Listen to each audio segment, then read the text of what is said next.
Look at Carly! Get up here, Carly!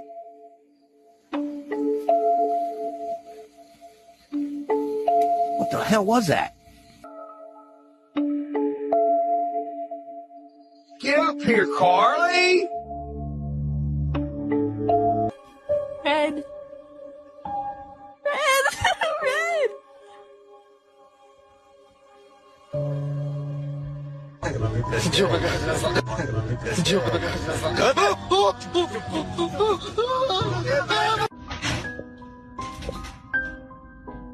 Oh my god! Oh my god! Oh my god! Oh my god!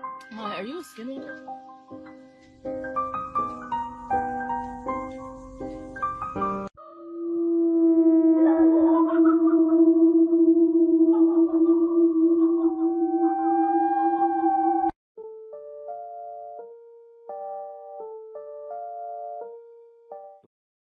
Tell me, who are the skinheads?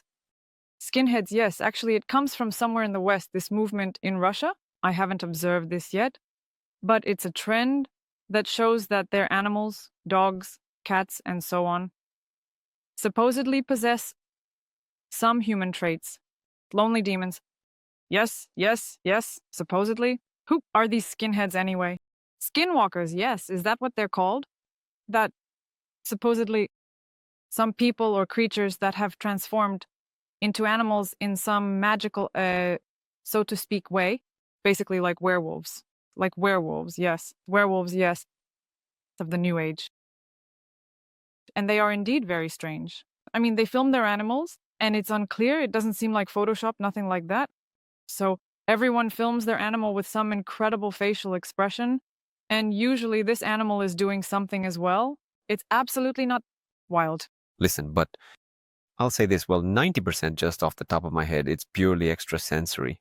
And I can say quite directly, absolutely clearly, that 99% of all this, again, yes, right now, I can already see in the comments, they'll say, no, we are fans of mysticism, but there's no mysticism here. There is really, truly mysticism. Yes, it's either editing, neural networks, or just such angles. Listen, but these things have been around for several years, so they weren't yet so popular with neural networks 100%. Well, yes, then it's editing or just a special angle. So, look, just from the first story with the ostrich, or whoever it is, it's kind of unclear. Well, it's like some kind of hand, actually, it's touching it. She has this black furry something there, something behind her. I understand, I see it like it's from a well. A girl, you know, as if with this hand, like touching her. Again, look, any mystical creature, specifically mystical, will have some kind of, well, some mystical energy. Really mystical. I even took a screenshot of her here right now. But it's empty. I mean, well, it's there. Well, what is it? Is it a person? Yeah, nothing. There's nothing there. Personally, in my opinion, it's some kind of animal. There's no human energy there. Quite primitive energy. Primitive. Well, it's really just primitive. Okay, it can't be a primitive entity. Some kind of primitive ghost? No, it still has to have a ghost, an entity, and so on. These are beings that live more in the etheric astral layer. It must have some kind of etheric astral layer. I don't see anything like that here. Okay, where's the person supposedly in the garden like that? That's pure editing. Let's watch it again, yes. And the dogs. Let's at least watch one of them with them. Just dogs, right? Yes. The first one is purely either an animal or something else made from some angle, I don't know. But there's nothing mystical there. Everything is perfectly fine with the dog. With the first dog, right from here. Well, it's smiling a little bit sideways, and that's okay. The person who turned into a dog, zero energy at all. By the way, this is the clearest video where he turns into exactly that. We've seen a huge number of superpowers, and they look completely different. Real superpowers. In the video, they look like a very strong local surge of energy. It's really a flash, it's an explosion. On the energy level, it's truly an explosion. If you see someone walking all cheerful, and suddenly they start walking on air, then fly waving their arms, it has nothing to do with it. Attitude towards one's ability, absolutely not. There were indeed videos like the famous teleportation video where someone was running away. from some security guards, and suddenly bam, and disappeared. No, I haven't seen it. Well, anyway, it was circulating somewhere, But it's a fake too, right? also a fake. And this is a fake. I mean, it's purely a fake. It doesn't look like that. There should be a burst of energy. Have you ever encountered this in all your observations, investigations? 5% of 100. With the topic of werewolves? Ah, with the topic of werewolves. Yes, we even filmed a video about werewolves. We had a whole episode dedicated to it. I mean, I understand that people are interested. We had vampires, we had werewolves. I can't recall right now, but I think we didn't find a single live video of a werewolf. A real werewolf, that is. But actually, do you remember where they are by any chance? Let's do it, yes. As for all the other videos in this collection, more or less fakes. More or less fakes, some footage and something else. So nothing really caught my attention here. Right. But if it's about werewolves and vampires, or let's not include vampires. We won't start collecting some creatures we won't even mention, people who turn into animals. Do you know what I'll say? This is very important. The worst thing about this video is the egregore of the video itself. Indeed, it is quite interesting. With fear. And it's so sticky. There's nothing there, but it's presented that way. And also it's electrified by a large amount of attention from people who are focused on these. This video is worse than what's in it. And even if someday these videos actually contain a compilation of something mystical, and even, by the way, in this video, there might be some elements, somewhere, something, you just need to watch it more carefully, 99% of it is fake. Nevertheless, that's not the most important thing.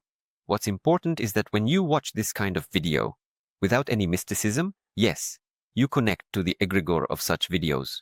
And here they are, the egregores of this video, like certain portals, can already draw real entities towards you.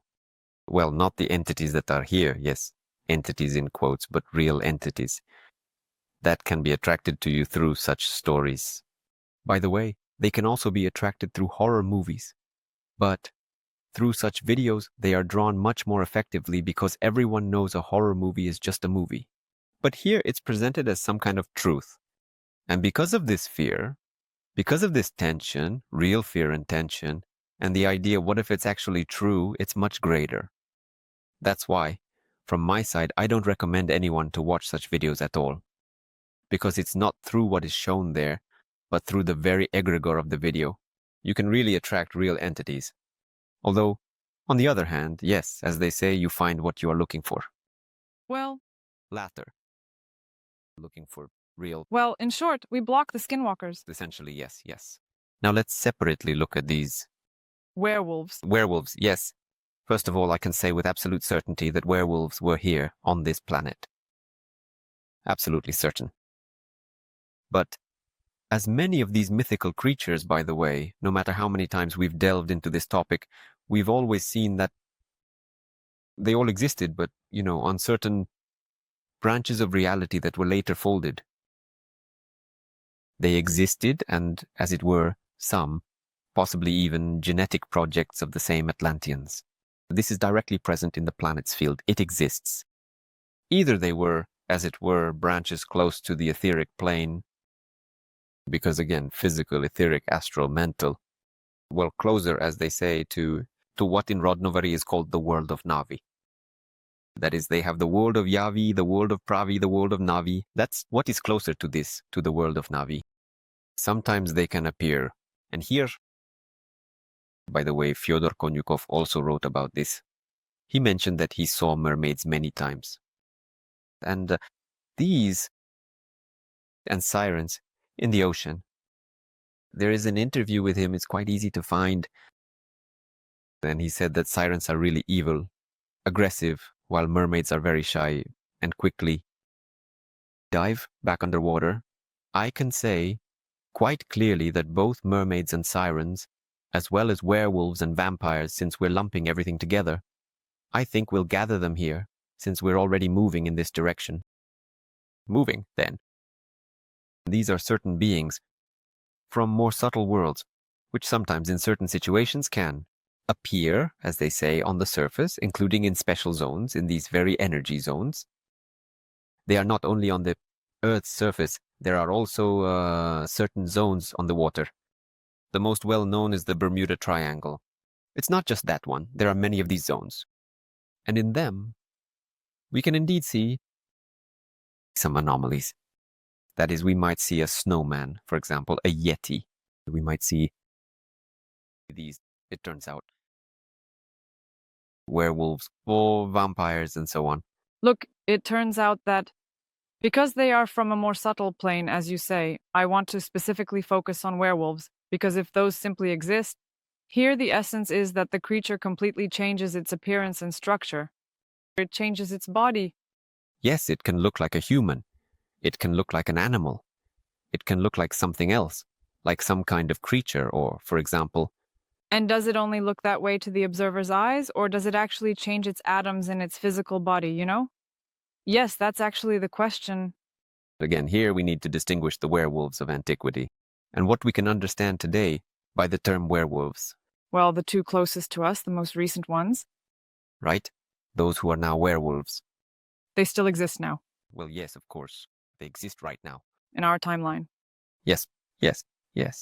It's just that they are like, like certain creatures, certain entities. Not physical anymore. Not physical. That's the point. That's why they change their body, because they don't have a physical body as such. They can become more visible in certain places, but they definitely don't have a physical body in the classical sense. But earlier, on certain branches of reality that were, well, let's say, more magical, there, such an opportunity existed, on a more subtle, structural level. We still live in a dense world now. In our dense world, it's practically impossible to just change the structure of the body. Well, like teleportation, yes, very difficult. Practically impossible, yes.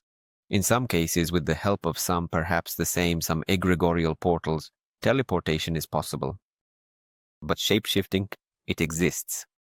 There is a layer of certain branches of past reality where it existed in higher and more subtle worlds. There are certain rifts on the planet, certain energetic places, and so on, where these so-called shapeshifters from subtle worlds can appear. Exactly, yes. But can shapeshifting be done physically? Can this somehow be applied? Because, for example, teleportation is possible. I know this for sure. With shapeshifting, it seems like there's something there too, but when I try to access it, it's like a closed egregorial base. I suppose it might also be possible. Well, again, if it were impossible, it probably wouldn't be closed. But it's something so narrow, so limited to about 3.5 people that it's absolutely not a widespread phenomenon. I mean, like, how they show in videos, like, you were walking through the forest and saw a shapeshifter. And there are 1 million of these videos, 1.5 million all over the internet. No, not exactly like that, exactly. There are precisely these small maybe there are some clans that know something similar, some small, I don't know, Chinese, Tibetan orders that have been carrying something on this topic from ancient times. And there are literally 3.5 people, literally, in the literal sense, 3.5 people on planet Earth, yes, who can still do something similar. But this is absolutely not a mass product, and what is currently being shown on the internet is exclusively more, yes, one either editing or a neural network or something else. So that's my final verdict. All right, I have another question while we're at it. And the real werewolves, when they existed, you say there were other branches at some point or something like that. It was a physical body where its structure changed, meaning there was a person who changed their atoms and he was from the sciences. And precisely, by the way, from these branches, this so-called closed egregore of lycanthropy, which really, well, it really resonates. I've just entered it about 4 times now. I think it's there. And that's exactly where it originates from somewhere over there. Perhaps, for example, these same people who are incarnating now have a connection with this egregore, but maybe, in past lives, they were on these branches and experienced this process very well. I don't rule it out. When was this? Oh, it was a long time ago. Well, who else? What other beings were there? Is it, I don't know, during the time of the dinosaurs or in the 18th century? No, it's more about the story of Atlantis. the so-called Atlantean magic and the remnants of Atlantis. In fact, all the superpowers that we have today, telekinesis is more or less already present. It's developing to some extent. The same goes for pyrokinesis, which is also developing to some extent. Levitation is much worse. Teleportation, again, is much worse. All of this originates in our world from Atlantis exclusively. These are all Atlantean roots because the civilization itself was extremely magical, focused on mastering certain superpowers. Therefore, all, for example, the techniques of some yogis that are related to these things, all modern magic, by the way, almost all of it. What modern magic? Do you mean rural magic? Even rural magic. All of them. In our reality, the roots are purely Atlantean, because there was no other civilization when Atlantis collapsed. There wasn't a single, as they say, strong source, neither magic nor anything else, that was preserved or maintained, yes. Werewolves are also related to it, to Atlantis as well. We have, by the way, a whole book about Atlantis on our blog. A really huge, big one. For those interested, you can check it out. That's about it. When you watched that video about Skinwalkers, yes, you said you really felt it. That Egregore kind of sticky. By the way, I was filming it just before the higher self came in now. I felt it, can you imagine? I thought so. Filming. I wanted to ask you, how do you actually remove it? Do you teach in your school how to separate such stories from yourself? How did I even sense that? I'm really surprised. First of all, you completed the entire course at the school. I wasn't even tuning in. I mean, you started doing something and I was like, oh, he's removing it during the game. I felt that he got attached. I wanted to talk to you about whether you teach in your school how to work with such stories. Well, it happens to all of us. We watched some video, talked to some not very pleasant person. After all, well, that's the kind of world we live in. So, is it easy to remove all this through the higher self? Yes. The most important thing, it's easy to remove. The most important thing actually is not to remove it. The most important thing is to discover it within yourself. Well, that is to learn. To see, yes. To learn, yes. To learn to feel that something has really stuck to you. Removing it is, well, actually only about 10% of the main work. Contact with the higher self. The self as a whole, what is it? These are high energies and vibrations that are present right next to you. And by contrast, what's easier to find a black pot in a colorful room or in a white room? Well, if the room is all colorful with everything imaginable, that pot will blend in very easily. But if it's a white room, you'll find it much faster. It's the same thing here. If you really have a good entry into transcendental meditation of the higher self, and in general, you live on more or less high energies and vibrations, then you track everything that doesn't match your main background much faster. And then you disassociate from it. Therefore, in terms of getting rid of entities, getting rid of something else, the higher self, I think it's actually the perfect method. So for those who are interested, in July there will be a special group. Come, I'll be waiting for you. Dear friends, I invite you all to my course with a personal vision, Return to the True Self. This course has been around for over 12 years. And recently we launched it in English with my complete personal vision in 6 modules, working with blocks, working with egregores, working with the ego, contacting the higher self. Answers to simple questions, answers to more complex questions, and then there's what we call the Great Journey. It's contact with space, contact with the planet, contact with God, contact with anything at your request through the higher self. Health, finances, relationships, purpose, past life. The course is available at any time. You can sign up for it using the link below this video. Come on over, I'll be waiting for you.